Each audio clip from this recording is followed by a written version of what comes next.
Today we're going to discuss my overthinking habit and why doubting yourself will prevent you from accomplishing what you want in life. So sit back, grab a beverage, and lock in for Why Learn the Introvert.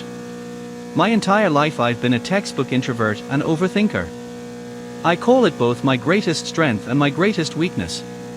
Overthinking and introspection are good in moderation.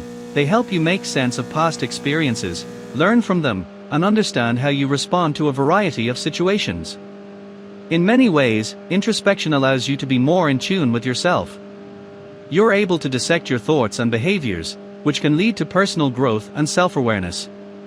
I've always been a very analytical person, and this tendency has helped me in many areas of life, especially as an engineer. The ability to think critically and weigh every option is crucial when making complex decisions, but too much overthinking can backfire.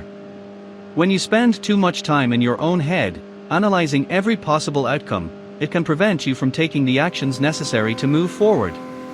In fact, overthinking often paralyzes me, making me doubt my own abilities to get things done.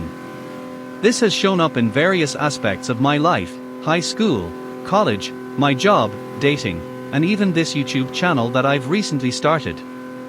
Let me share an example from my school days. I had a friend who was one of my best friends, and we were total opposites. He was an extrovert, always eager to strike up a conversation with anyone, while I could go days without speaking to a soul and not miss a beat. When we approached situations in life, I would thoroughly consider every angle, weighing the pros and cons, imagining every possible scenario before deciding what to say or do. On the other hand, he would dive headfirst, making split-second decisions with little to no thought, and, more often than not, he'd be just fine. This contrast made for an interesting friendship dynamic. In social settings, especially when it came to talking to girls or meeting new people, he was the one pulling me out of my shell. At the same time, I felt like I was keeping him in check, stepping in when he was about to make a hasty, idiotic move without thinking things through. We clashed a lot because of this. For example, I wanted to get to school early, review my notes diligently before an exam, and make sure I was prepared. He, on the other hand, would show up 1 minute before the bell, without a care in the world. He wasn't stressing like I was. I was always the one playing by the rules, doubting my ability to make quick decisions, afraid of what others would think of me if I did something bold or outside the norm. But here's the kicker: despite all of my overthinking, he was generally happier. He didn't overanalyze, he just lived his life. These two contrasting approaches yielded different results. Sure, I may have gotten better grades and followed the safer path, but he ended up with more friends, met more girls, became a leader in clubs, and just enjoyed life more than I did. He was constantly putting himself out there, while I was often trapped in my own thoughts. There's a meme that comes to mind, the one where the guy is standing in the corner of the party, watching everyone else have fun, stuck in his head and judging the people around him. That was me. I was too busy thinking, while the people having fun were the ones out there doing. One day, during one of my bouts with overthinking, my friend turned to me and said, "You know, you overthink everything, right? While you've been sitting here thinking about what to say or do, I've been out there acting, talking to people, and making things happen." That statement hit me hard because it was true. I was so lost in my thoughts, I was missing out on life. I look back now and wonder if I would have had a more enjoyable high school experience if I had lived in my head less and just embraced the moment. Even though my friend was impulsive and made dumb decisions at times, his bias toward action helped him achieve what he wanted much faster than me. Now, he has a beautiful wife, kids, and a fulfilling life. In fact, I was the best man at his wedding. His faith plays a significant role in his ability to avoid overthinking. He just trusts that things will work out, whereas I constantly second-guess myself. Reflecting on my high school years, I realize I wasn't the happiest kid, and a different approach to life, one that involved less overthinking and more doing, might have made all the difference. I'm thankful that, as I've grown older, I've become more confident in myself. But even though I've gained confidence, the overthinking hasn't disappeared. Take, for example, my journey with this YouTube channel.